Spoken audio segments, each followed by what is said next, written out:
때문에 죽겠다는 생각에 소위를 하듯이 재미 붙일 일도 없고 심심해서 자면서 성탄절을 보내는 사람도 있고, 어떤 사람은 하루 종일 TV 이렇게 리모컨 돌려가면서 TV 보는 사람도 있고, 어떤 사람들은 계획을 많이 세워서 나름대로 가족과 함께 알차게 보내는 사람도 있을 줄로 압니다.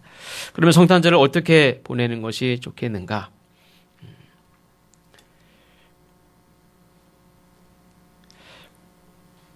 첫 번째로는 이 땅에 오신 예수님을 진심으로 기뻐하면서 보냈으면 좋겠습니다. 성탄절은 예수님께서 이 땅에 오신 그 사건을 우리가 기뻐하고 또 기억하고 그 의미를 되새기는 날입니다. 누가복음 2장 10절에 보면 밤새 양떼를 지키며 피곤해 지쳐있던 목자들에게 천사가 뭐라고 말했냐면, 천사가 이르되 무서워하지 말라, 보라 내가 온 백성에게 미칠 큰 기쁨의 좋은 소식을 너희에게 전하노라. 온 백성에게 큰 기쁨의 좋은 소식이 예수님께서 이 땅에 오신 겁니다. 예수님께서 우리에게 그냥 하나님의 그런 모습으로 그냥 오신 게 아니라 인간이 되셔서 우리에게 오셨습니다. 예수님이 하나님이 우리에게 오실 때, 예전에 구약시대에는 하나님이 이렇게 산에 계시다고 생각을 했고, 주로 하나님께서 모세라든지 백성들에게 하나님을 만나기 위해서 오라고 할 때는 주로 산에서 만나주셨고 산으로 부르시기도 하고 그랬습니다. 그러면서 직접 뵙지는 못하지만 가까이, 그 지경에 가까이도 함부로도 오지도 못하게 돼 있어요. 하나님을 잘못하면 가까이 했다가 죽을 수 있기 때문에. 그래서 하나님을 뵙는 거는 죽는 것과 같이 여겼고, 하나님 앞에 가까이 간다는 거는 감히 있을 수도 없는 일로 생각했습니다. 그러니까 하나님이 우리에게 오셨어요. 그럼 하나님 우리에게 오실 때에 하나님 뭐라고 하셨습니까? 내가 간다. 너 긴장해. 내가 간다. 내가 왔다. 이렇게 말씀하지 않고, 하나님은 우리에게 두려움의 그런 분이 아니라 온 백성에게 큰 기쁨이 되시는 분으로 우리에게 오셨다 하는 사실을 말씀하고 있습니다. 예수님이 이 땅에 우리에게 오셨는데 이게 우리 모두에게 큰 기쁨의 소식이라는 거예요.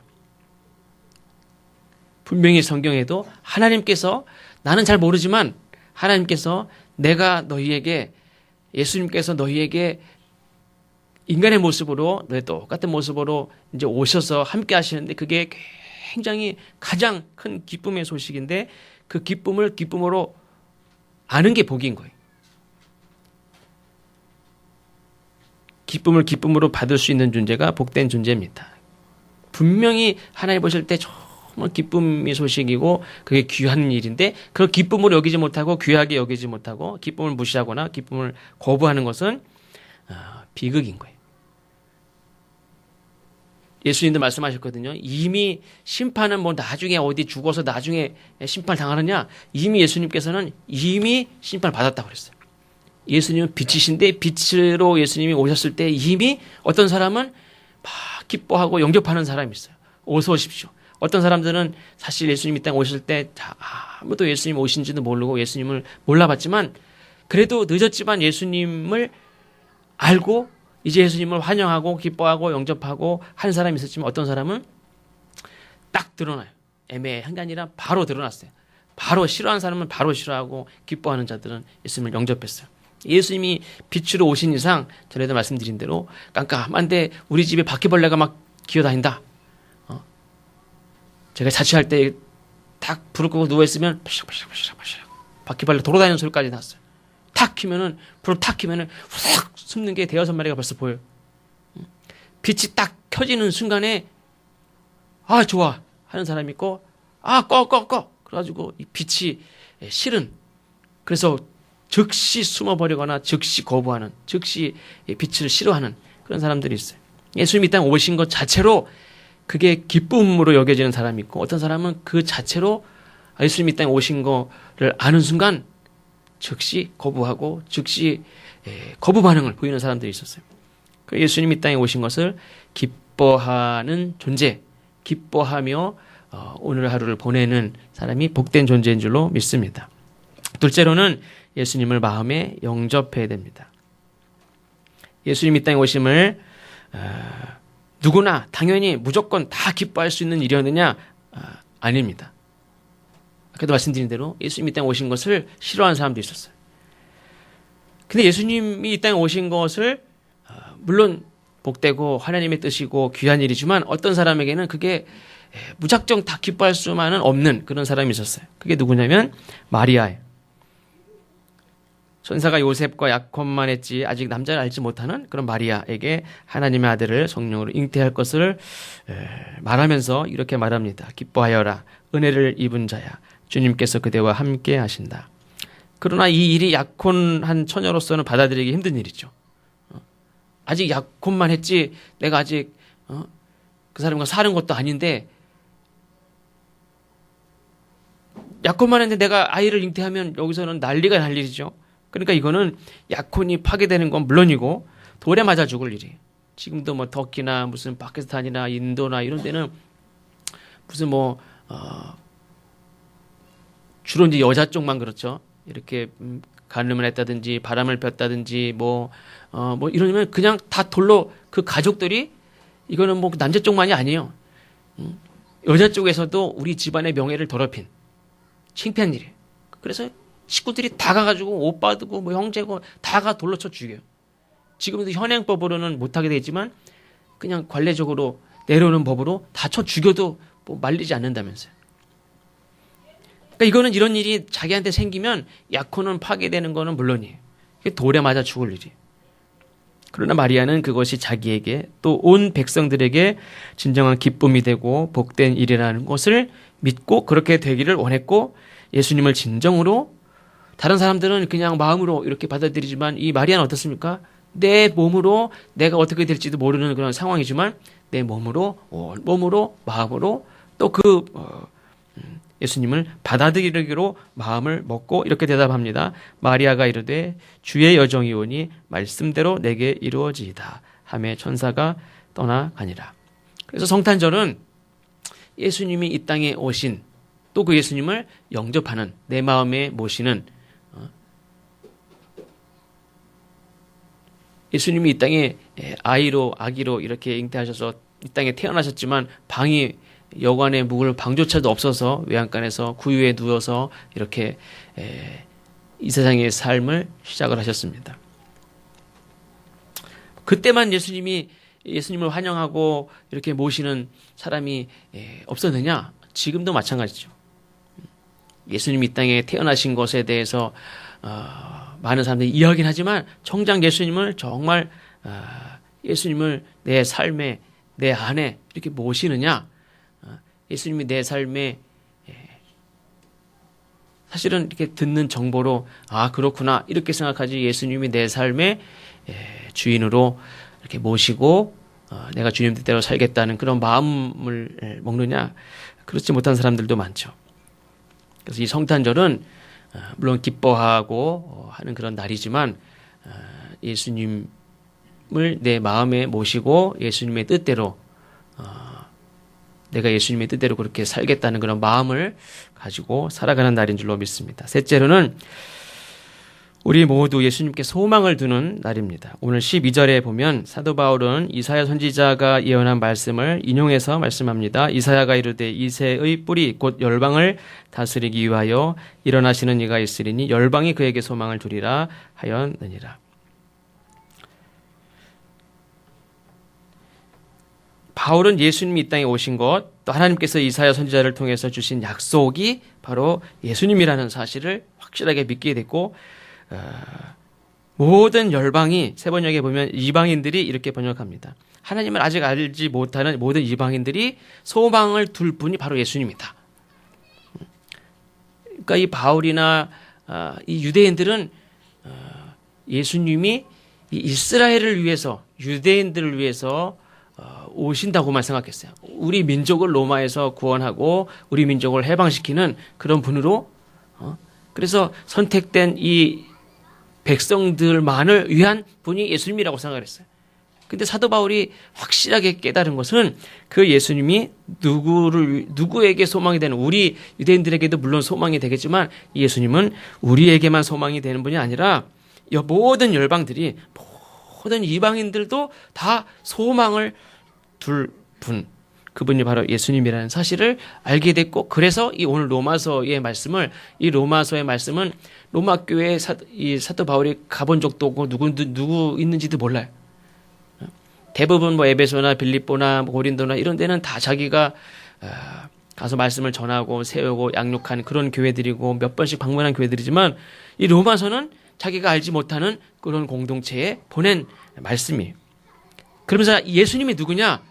대부분의 유대인들은 다 이 이스라엘, 선택된 이 이스라엘만을 위한 분이 예수님이라고 생각하고, 이 이스라엘의 독립을 위해서 이끄실 분이 예수님이라고 생각했어요. 그러나 아니라는 거예요. 예수님은 이 유대인들만을 위한 예수님이 아니라 모든 이방인들이 소망을 둘 분, 그분이 바로 예수님이라는 거예요. 하나님을 알지 못하는 모든 이방인들에게도 여전히 예수님이 영원한 소망이고 구원의 빛이라는 사실을 알았기 때문에 우리뿐만 아니라, 그래서 사도 바울은 모든 이방인들에게 예수님을 전한 거예요. 예수님은 이스라엘 유대인들이 주장하듯이 우리들만의 하나님이 아니라 우리 모든 이들에게 소망의 빛이 되시는 분이다 하는 것들을 확실하게 알았기 때문에 이방인들에게도 복음을 전한 거예요. 그래서 로마서 말씀도 적은 거예요. 예수님은 2000년 전 아기로 태어나서 그날 영접하는 사람들이 없었습니다. 방을 내주는 사람도 없었습니다. 오늘도 여전히 성탄절을 기뻐하며 보내는 수많은 사람들로부터, 그런데 예수님은 소외되고 문 밖에 서 계시지 않는가, 이런 생각을 합니다. 왜 그렇습니까? 성탄절은 언젠가부터 내가 선물을 받는 날이에요.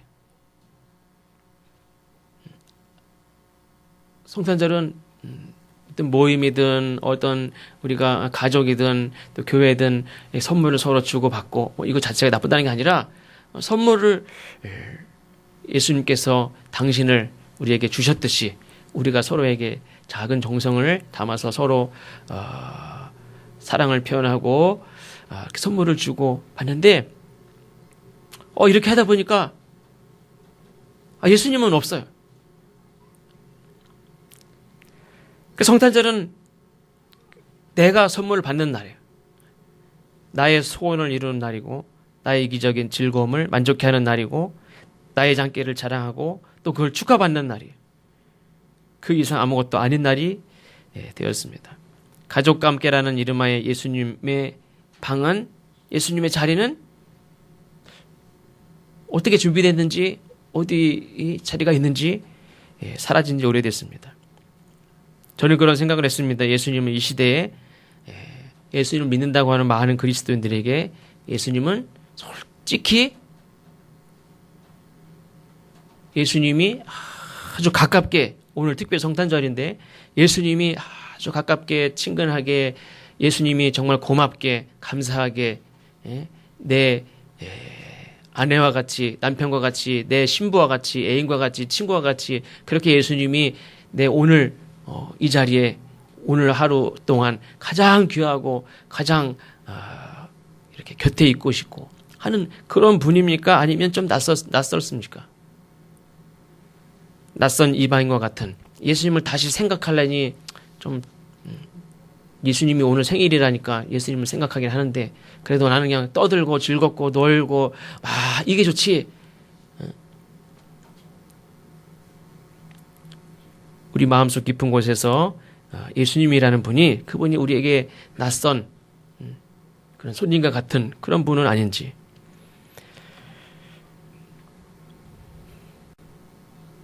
저도 이렇게 말씀을 전하고 우리가 여러 가지 하지만, 그래도 예수님은 왠지 좀 어색하고 좀 뻘쭘하게 서 계시지 않을까, 그런 생각도 했습니다.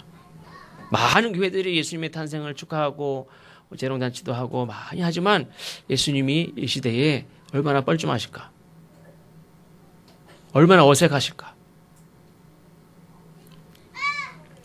예수님을 마음을 다하여 나의 삶의 진정한 주님으로 영접하며 모시는 그런 성탄절이 되어야 될 줄로 믿습니다. 또 나에게도, 우리 모두에게도, 모든 이방인들에게 소망이 되신다는 사실을 기억하고, 내가 어려울 때, 내가 힘들 때 나에게 소망이 되시는 분일 뿐만 아니라, 우리 어떻게 보면 교회 밖에 이방인들에게, 하나님 알지 못하는 많은 절망한 가운데 있는 많은 사람들에게 여전히 예수님이 소망이 되신다는 사실을 알고 그분을 소개할 수 있는, 고백할 수 있는 날이 되어야 될 줄로 믿습니다. 그래서 바울은 서로를, 또 이방인들을, 특별히 이방인들을 대하는 방식에 대하여 말씀합니다. 로마서 15장 7절, 우리가 이방인들에 대해서도 사도 바울은 이미 예수님이 나만을 위한 분이 아니라 저들이 아직 하나님을 알지 못하지만 여전히 너희들이 소망을 둘 분은 예수님이다, 그거를 증거했듯이 사도 바울은 우리에게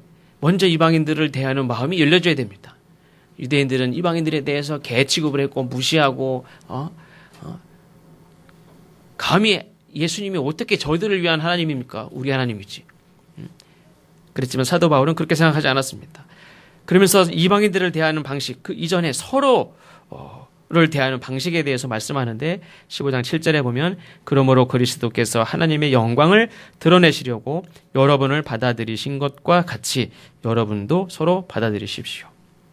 예수님께서 우리를 받아들이신 것이 뭡니까? 바로 우리와 같은 인간의 육신을 입고 우리와 함께 하시고 우리에게 오신 거예요.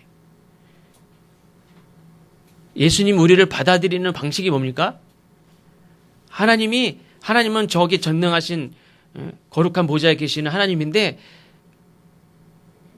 이 추한 우리의 육신을, 연약한 육신을 입고 우리에게 오신 거예요. 성육신이 하나님이 우리를 받아들이시는 하나의 사랑의 표시고, 그 성육신이 우리를 받아들이시는 하나님의 방식이에요. 어떤 분들은 예수님이 동정녀 탄생에 대해서 이거는 기적과 같은 일이다, 굉장히 대단하게 여기지만 그거보다도 더 기적과 같은 일이 뭡니까? 도저히 있을 수 없는 일인데 있는 게 뭡니까? 그게 바로 하나님께서 인간의 몸을 입고 있다, 우리에게 오신 거예요. 하나님은 뭐 동정녀 탄생하시든 어떻게 오시든 뭐 그거는 못하실 게 없는 분이에요. 그게 놀라운 일이 아니에요, 사실은. 도저히 하나님의 입장에서 할 수 없는 일이 뭡니까? 우리 인간이 되셔서 우리에게 오시는 일이에요. 우리는 내 자존심 조금 하나도 내려놓지 못하지 않습니까? 근데 어떻게 하나님이 우리 인간의 모습을 입고 우리에게 오십니까? 우리는 내가 입은 옷, 저 사람이 입은 옷 똑같은 것만 입어도 자존심 상해서 내가 벗든지 저는 저걸 벗기든지 내가 안 입고 말지 아무리 좋아도 얼마나 우리는 사소한 거 가지고도 나는 내려놓지 못하는데 하나님이 인간이 되신 거는 아무렇지도 않죠. 하나님이 우리를 받아들이신 게, 우리를 받아주신 게 그런 거예요. 예전에도 말씀드렸죠. 어떤 선교사가 옛날 선교사는 우리나라에 와가지고 전도할 때 다 말을 타고 마부가 끌어주고 마차 타고 다니고 이렇게 다니면서 주면서 이렇게 다녔어요. 거만하게. 근데 어떤 선교사는요, 다 걸어서. 또 옛날 외국인 부인들은 어떻습니까? 안에 코르셋 탁 해가지고 막 입고 막 드레스 쫙 입고 옛날 흙탕물 그냥 진흙바닥. 저 어렸을 때도 길이 다 질퍽질퍽한 길을 다녔는데 120여 년 전에는 어떻겠어요? 그래도 꿋꿋하게 이 드레스 입고 다니면서 이렇게 양산 쓰고 이렇게 다니면서 전도했어요. 그래서 그런 거 구경하려고 사람들이 잔뜩 몰리고 막 그랬었어요. 눈은 새파랗지 노란, 머리는 노랗지 드레스 입고 구두 신고 양산 쓰고 이렇게 다니지. 그러면서 전도했어요. 어떤 선교사는 갓을 쓰고 두루마기를 입고 집시를 신고 그렇게, 그리고 우리나라 사람들 같이 다 절도 배우고 다 인사하고 그렇게 하면서 전도를 한 사람들이 다 그런 사람들을 통해 전도가 됐어요. 이렇게 마차에서 이렇게 나눠주면서 아휴 이런 미개한 놈들 이렇게 하면서 전도했을 때는 열매가 없었어요. 근데 그렇게 하기도 사실 쉽지 않았어요. 하나님이 우리 인간의 몸을 입고 우리에게 오시는데 나는 선교사라고 그냥 마차에서도 안 내려와요. 이렇게 막 거만하게. 우리나라 이 한국감리교회 1907년이 대부흥운동이라고 그러지만 1903년에 원산에서 부흥운동을 일으켰던 이 하디 선교사라는 사람도 원래는 그랬던 사람들이에요. 거만하기 짝이 없는 사람이었어요. 근데 그래서 3년 동안 했는데도 아무 열매가 없으니까 그가 회개한 게 뭡니까? 내가 얼마나 교만했는지, 거만했는지, 이 사람들을 얼마나 미개하게 여겼는지, 그걸 다 내려놓고 그들과 똑같은 마음으로 이렇게 자리에 내려와서 복음을 전할 때 부흥운동이 일어났어요. 그러니까 하나님이 우리에게 이렇게 인간의 모습을 입고 오신 거, 그게 우리를 받아들인 거예요. 가장 더럽고 추한 우리 마음에 영원히 계신 거. 그러니까 예수님이 이 땅에 오심으로 인하여 우리를 이렇게 받아들이신 것처럼 무엇을 말씀합니까? 예수님을 기뻐하며 영접하며 소망을 둘 뿐만 아니라 어떻게 됩니까? 서로를 인정하고 서로를 받아들이는 삶을 사는 것이 진정한 성탄절을 잘 보내는 삶이다 하는 것입니다. 하나님이 우리를, 예수님이 이 땅에 오셨는데 그것이 우리를 받아들이고 용납하고, 우리가 누군가를 용서하려면 어떻게 합니까? 만나자 해도 안 만나요. 전화해도 안 받아요. 그럼 화해 안 한 거죠. 근데 오늘 전화했더니 받아. 내 번호인지 알는데 딱 받아. 내 전화를 받아준 거는 화해가 시작된 거예요. 내가 그 집에 갈 수 있는 것도 화목하게 되는 거예요. 그 사람이 내 집에 온다? 아, 그건 진짜 화목하게 되는 거예요. 나 니네 집에 절대 안 가야지. 절대 안 가. 아직 화목하지 않은 거야. 아직 저 사람을 내가 받아주지 않는 거예요. 내 집에 오는 거, 그래, 뭐, 오든지 말든지. 근데 내가 저 집에 간다는 게 뭡니까? 내가 저 집에 두들기고 그 집에 가서 밥도 먹고 그 집에 간다는 거는 내가 저 사람을 받아준다는 거예요. 그게 쉽지 않아요. 하나님이 우리에게 오셨다는 거는 그런 의미가 있어요. 그렇게 우리를 받아주셨듯이, 그럼 우리는 어떻게 되느냐? 다 주 안에서 한 형제 자매된 우리는 서로를 그렇게 받아주라는 거예요. 서로를 용납하고 인정해주고 밥도 같이 먹고 내 집에도 오라고 하고 나도 그 집에 가고 그렇게 내 얘기도 하고 저 사람 얘기도 듣고 내 허물도 얘기하고 저 사람 허물 얘기하면 다 들어주고 내 있는 모습 그대로 받아주고 그렇게 사는 것이 예수님이 이 땅에 오신 예수님이 나한테 그렇게 하셨듯이 나도 그렇게 하고 또 그러한 것들을 누구에게도 해야 됩니까? 이방인들에게도. 우리끼리 교회 안에서만이 아니라 저 이방인들에게도 그런 마음을 가지고 저들을 이렇게 받아주고 그들을 못 갈 때 가듯이 사마리아 이스라엘 사람들이 이 사마리아 땅을 못 갈 때 가듯이 그냥 사마리아 땅을 빙빙 돌아가고 거기 더럽고 추하고 재수 없는데 사람들은 말상대도 하고 말도 안 섞고 그렇게 하듯이 하는 게 아니라 이방인들이라고 할지라도 마음을 열고 받아들이고 주는 거 같이 먹고 그들에게도 가고 그들을 받아주는 하나님 우리에게 그렇게 했듯이 우리도 옛날부터 이방인이 아닙니까? 우리를 그렇게 받아줬듯이 우리도 그렇게 하라는 거예요. 그게 성탄절을 잘 보내는 길입니다. 성탄절만 그렇게 하는 게 아니라 우리의 매일매일의 삶이 예수님이 나에게 그렇게 하셨듯이 우리 가족들을, 친척들을, 친구들을, 성도들을 우리 그 밖에 있는 모든 이방인들에게도 그렇게 받아들이는 그들에게 마음을 여는 그들에게 가는 그런 일들을 예수님이 나에게 이렇게 하셨듯이 그런 마음을 가지고 그렇게 모든 사람들에게 대하시는 우리 모두가 되시기를 주의 이름으로 축원합니다. 기도하겠습니다. 하나님, 죄로 인하여서 하나님과 단절이 돼서 하나님께 가까이 갈 수도 없고 하나님의 은혜를 누릴 수도 없는 자였지만 주님께서는 가장 더럽고 추한 우리의 마음에 오시고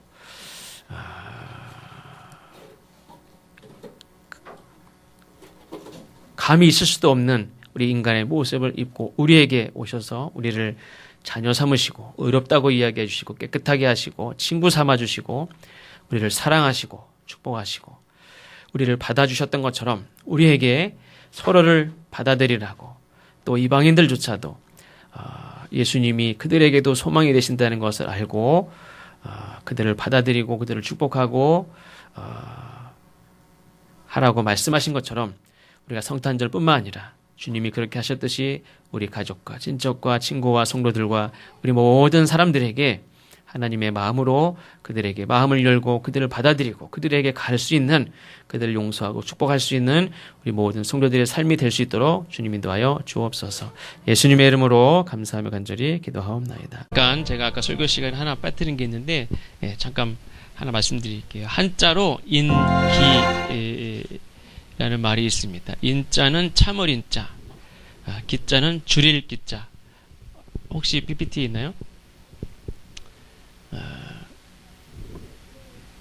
이 우리나라 조선 중기의 대학자였던 송시열이라는 사람이 이런 이야기를 했습니다. 글 중에서 고라니와 사슴의 무리 쑥대로 이은 집 창 밝고 사람은 고요한데 배고픔을 참고서 책을 보노라. 이 사람은 조선 중기 때 아주 대학자고 또 정치가이기도 하고 그렇습니다.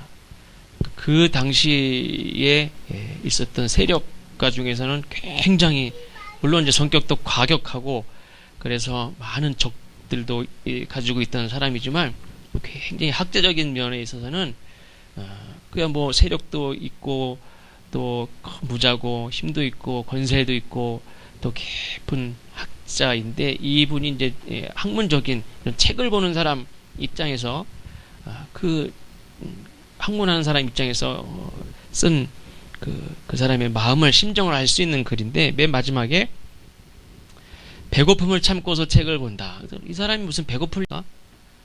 그렇지 않죠. 근데 이분은 어느 초라한 집에 고라니 사슴도 다니고 쑥대로 이은 그런 허술한 집에서 근데 창 밝고 사람은 고요하고 아무도 없는 곳에서 혼자 책을 읽는데 배고픔을 참아가면서 책을 읽는 그래서 임금이 올라와라. 근데 안 가요. 검소하게 살아가지고 몸은 삐쩍 말랐어요. 근데 자기는 학문 사람들은 나를 학자라고 대학자라고 얘기하지만 이 사람은 자기가 볼 때는 학문을 이룬 게 없어요. 임금님 부르는데 전 안 갑니다. 자기가 이렇게 생각할 때 좋은 성인들이 있는데 그분의 삶을 그 발치도 따라가지 못해요. 그럼 이 사람이 생각하는 게 뭡니까?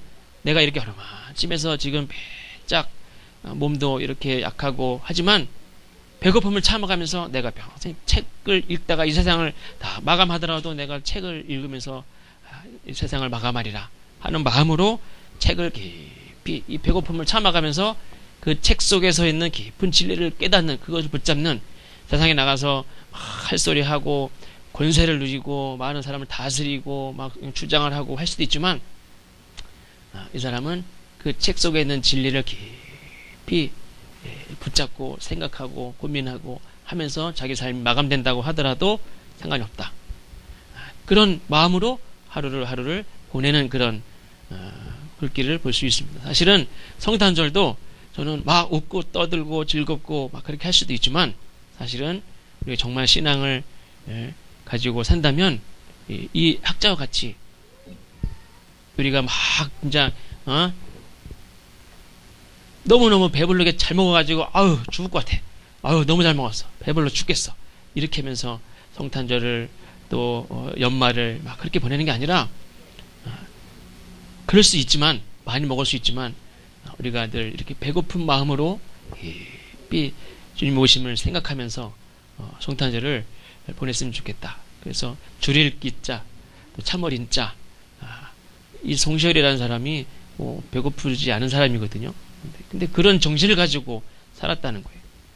그러니까 이게 훌륭한 학자로 있듯이 우리가 그냥 다 먹을 수 있으니까 먹을 수 있을 때 먹어요. 그냥 그렇게 하고 하루하루를 사는 게 아니라 우리 신앙도 참고 배고픔을 참는 그런 정신으로 그런 마음으로 우리가 신앙생활을 하지 않으면 교회가 또 우리의 삶이 그냥 풍요로워서 좋은 것 같지만 우리가 타락하고 그 가치가 떨어지고 그 참됨이 다 사라지고 세속화되고 그럴 수밖에 없지 않는가 생각하면서 요 한자를 잠깐 소개해드렸습니다. 자, 기도하고 마치겠습니다. 하나님, 주님께서 이 땅에 오심을 진심으로 온 마음으로 또 마리아와 같이 온 몸으로 받아들이고 기뻐하고 나는 비록 이 주님이 오심을 기뻐하는 것으로 인해서 어떻게 될지 모르지만 이것이 진정 귀하고 복되고 온 백성들에게 구원의 복된 소식이 된 것을 믿고 감사하고 기뻐하고 그렇게 될 줄로 되기를 소원하는 마음으로 또한 이 시대에도 오늘도 하나님 앞에 예배하는 우리 모든 성도들의 진심과 믿음을 기뻐 받아 주옵소서.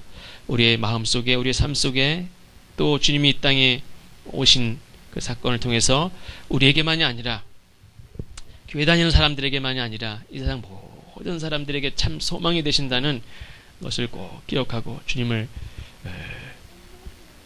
증거할 수 있는 우리 모두가 되게 하여 주옵소서.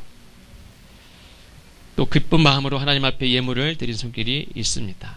혹여라도 세상의 많은 일들로 인해서 걱정과 염려와 또 근심과 또 분노하는 마음, 또 짜증나는 마음, 누구를 원망하는 마음 우리 안에 있다면 다 제하여 주시고 오직 주님이 주시는 평안으로 가득한 우리 모두가 되게 하여 주옵소서.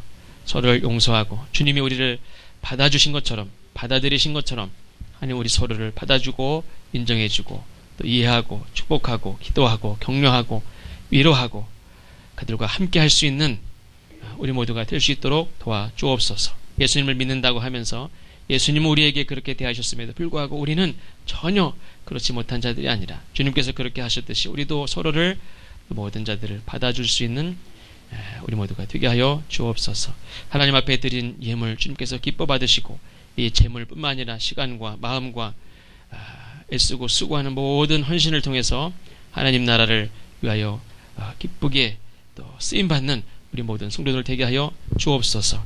이제는 우리 주 예수 그리스도의 은혜와 무한하신 하나님의 사랑과 성령님의 감동 감화 위로 역사하심이 주님 오심을 기뻐하며 또한 그 기쁨을 나누기로 소원하며 결심하며 나가는 우리 모든 성도들 위해 또 오늘 참여하지 못했지만 주님 앞에 무릎 꿇고 기도하며 주님 도우심을 간절히 구하는 우리 모든 성도들과 우리 모든 이들 위해 이제로부터 영원히 함께 하시기를 간절히 축원하옵나이다. 아멘.